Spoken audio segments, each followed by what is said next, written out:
Hello and welcome to another video from the Greatest Trout on YouTube, and it is my Premier League weekly roundup of Week 8, the final games before the lovely international break. We all love an international break, said no one ever.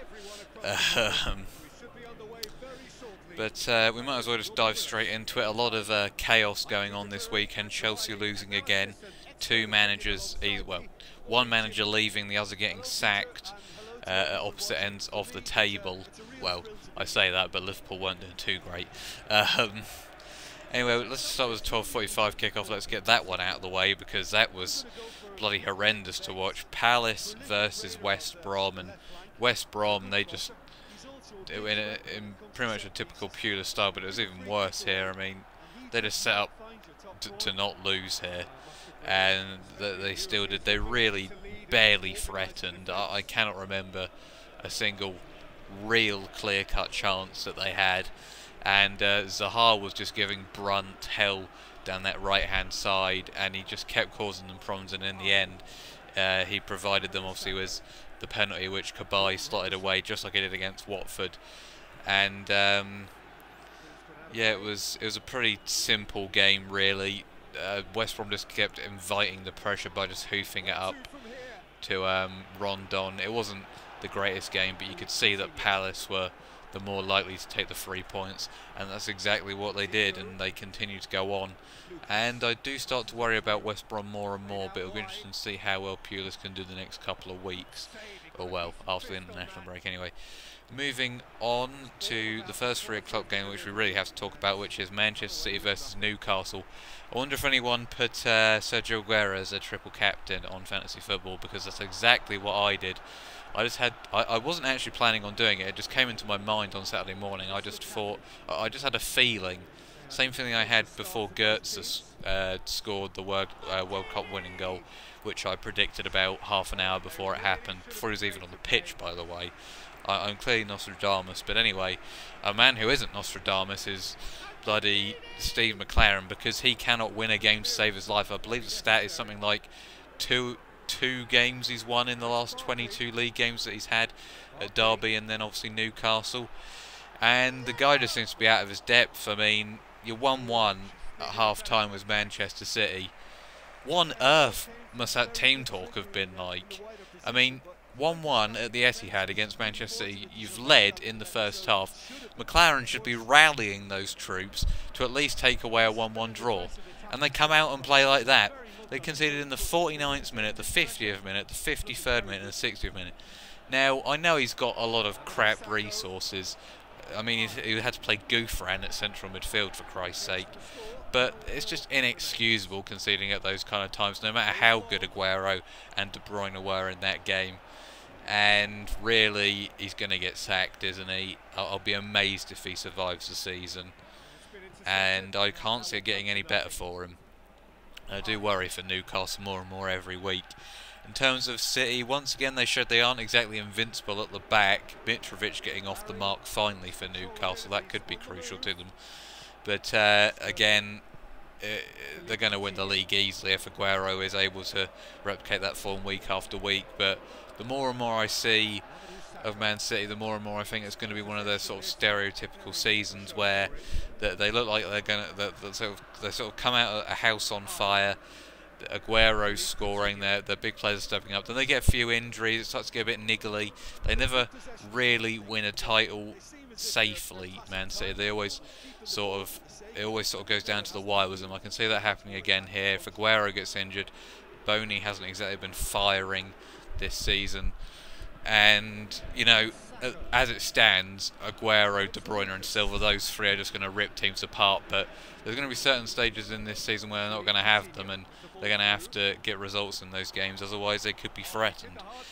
Saying that, the third goal was world class, so great chip by Aguero. Moving on to the next one, Sunderland versus West Ham, 2-2 here. Dick Advocate's last game. Good for him, really. I mean, such a poor guy. I would not want to be managing that Sunderland team. and you know he worked miracles to keep them up, and just a bit of a shame for his legacy that this might sort of weigh him down the sort of start of the season. I'm still amazed at Sunderland's first goal, to be frankly honest. Catamol seemingly came up with the idea for the free kick, and then Fletcher scored it. I mean, Fletcher scoring a goal and Catamol coming up with a plan. I'm pretty sure the world's coming to an end here. Then they went 2-0 up Sunderland, amazingly. Lenz with a delicious chip. Sadly, he got sent off later in the game, but I do think if Sunderland are going to mount a survival here, or a survival comeback as it stands at the moment, I think Lenz and maybe Mvia could be crucial to that, because Lenz, he has that bit of quality that Sunderland need, and they've been lacking that for quite a while now. In terms of West Ham, really just Moses was once again on fire. Payet was sort of being his usual self, getting about, scoring a goal, sometimes giving the ball away and costing them, as it was for I believe the second goal, I think it was. But yeah, it's sad to see Dihavka go, but I think it's for the best. The thing is, Sunderland, I think they have to get Allardyce, and I think this is a tailor-made job for Allardyce, because at the moment Sunderland, I feel like they could survive relegation with the players that they've got. As I said, in Villa, Lend, if you build your team around them, then you could get something going here, and Defoe as well. But I think they need a bit more discipline. We've seen a lot of red cards from them. Lenz epitomised that at the weekend, and they also need to set up defensively a bit better, and Sam Allardyce can bring that in. Question is, will he go there? I'm not 100% sure, and then there's the danger of ending up with someone like Neil Warnock or another foreign manager who might not be able to get the job done. They have to be careful here, Sunderland. I think this appointment could seal their fate, really. Moving on to the next game, Norwich versus Leicester. Norwich doing their typical lapse in defensive concentration twice. Basong very clumsy to give away the penalty. Sometimes I just worry about the centre-back pairing of Basong and Russell Martin at a Premier League level, and it showed again. Whittaker was dreadful all game. Schlupp constantly getting in behind him, and then he did for the goal as well. And yeah, it's not great for Norwich because they need to be getting points in these type of games. The same thing happened against Palace, really. In terms of the new signing Mbakani, I think that's how you pronounce it. I think they need to play him more, because a lot of people have been saying he's similar to Jerome, but I just think he's got a bit more of a presence about him, and he looks like he could be very good in the air, sort of like a makeshift Benteke, really. And he obviously got a goal in this game off the bench, and he has settled into life very, very well, I think, already here. So I think he needs to play more, and he could really help them up front. Moving on to Bournemouth versus Watford, two of the promoted sides. Obviously Bournemouth was out Callum Wilson here, but Murray stepped up fantastically. As I said last week, you need to get crosses into Murray, and that is exactly what Ritchie did in this game. Put it right onto Murray's head for the first goal, and it's a fantastic header. There's no way Gomez is keeping that out, despite his heroics in this game. Sadly for Bournemouth, though, they gave away that goal thanks to Artur Boruc. It was a moment of madness, and they are the type of moments that will get you relegated. You see those mistakes from a team that gets relegated a lot of the time. But yeah, that really sort of put them up against it, was the way that Watford play, obviously focusing on defending. So really that just gifted Watford a chance back into this game until they almost threw it away, giving away the penalty. No complaints about that. Really, it was a definite penalty. But Herrera Gomez stepped up and managed to save the penalty. And Gomez is one of those keepers who seems to have got better with age. I can't really think of any other examples at this stage. But really, he's making a lot less mistakes, and he could be an integral part of Watford's survival hopes here, because he really has been on fire this season. Moving on to Aston Villa Stoke, really not much to say here. Aston Villa is still shit. Sherwood once again looked depressed in an interview, and I wouldn't be surprised if he gets sacked as well, but Villa really needs some kind of rejuvenation, because at the moment they are so flat, even flatter than Sunderland. Stoke, big 3 points for them. They're starting to get their mojo back, seemingly sort of as in the way that Southampton were as well. And it's big 3 points for them away from home before the international break. Now moving on to the 5:30 kickoff. Chelsea lose again to Southampton this time. And once again, it wasn't a great performance from them. First half was a bit flat really as well for both sides. Obviously, Willian once again stepping up to the plate was a delicious free kick into the top corner off the bar. And it seems to be the players that were poor last season, or maybe not poor, but didn't quite deliver as much as their contemporaries. Or not contemporaries, but their teammates in Willian and Oscar. Oscar didn't have the greatest game here, but he has been very good this season, I think. And Willian once again stepped up as well. I mean, they just threw it away again, Chelsea. They let Southampton get back into the game. Southampton couldn't really do much with the possession that they had towards the end of the first half until Pella managed to chest it down to Stephen Davis, who actually managed to score, which amazes me because the finishing on that guy is bloody horrendous. But he managed to nail it this time, just absolutely smashed it on the volley. That brought Southampton back into it, gave them all the confidence to go in the second half and beat Chelsea, and that's exactly what they went and did. Mane, Pella, and just that whole attacking force. Chelsea couldn't keep up with them, especially Mane, and they're just so poor in possession. Hazard giving the ball away very, very poorly for, I believe, what was the third goal, which Pella slotted in nicely. So really big question marks around Chelsea. Ivanovic was poor again. He was lazy. Should have got a penalty given away against him. Falcao, I don't know why this guy is still playing for a top 4 club. I mean, his dive was pretty horrendous as well. And I still think Mourinho can maybe get them back on track, but he just seems to have completely lost it at the moment. And I'm not sure he likes this batch of players as much as he's liked a team in the past. And again, it wouldn't surprise me if he leaves, but I still think they're getting the top 4, but it's getting increasingly worrying every week for them. Moving on to the Sunday games, and we'll start with Everton-Liverpool. Well, we won't really, because it wasn't the greatest game. 1-1, poor marking for Danny Ings' goal, but then Emre Can completely ballsing up to allow Lukaku to equalise, helping my fantasy team. But apart from that, you know, it was a typical derby, high octane, high action, quite a few nasty tackles, Sacco looking like he wanted to kill someone, but apart from that, it was sort of a bog standard but derby game really. The big thing here was Brendan Rodgers getting sacked about an hour after the game. Might have been a bit more later than that, but I think that's when he was informed anyway. And there's several reasons for this, I think, really. I mean, obviously people will talk about Suarez, but the transfer policy clearly hasn't been good enough. Whether that's the committee's fault or Rodgers' fault, we'll never know. You've got to lay a bit of blame on Rodgers there because he is involved in that. But some of the signings made have been good, but a lot of them have been very, very poor.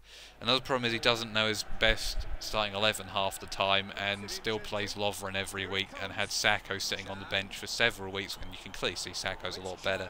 And on the talking of the defence, he really hasn't been able to make it any better for pretty much the whole of his tenure, really.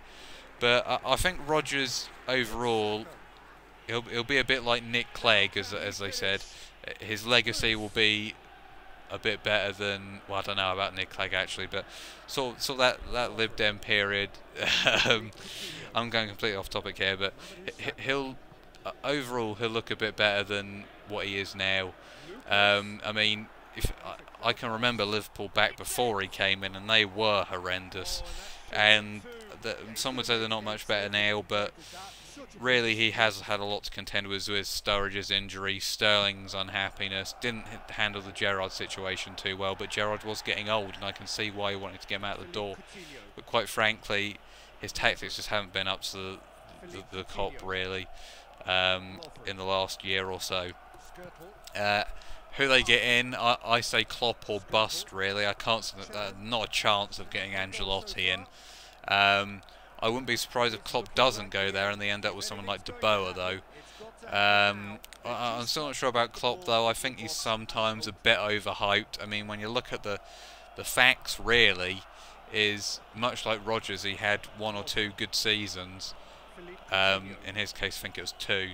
But then, much like Rodgers, he sort of fell down the league a bit. But Rodgers managed to still finish 6th, I believe. But I mean, Dortmund were in the relegation zone for most of the season, and only ended up finishing 7th in what you could argue is a weaker league with a stronger team as well.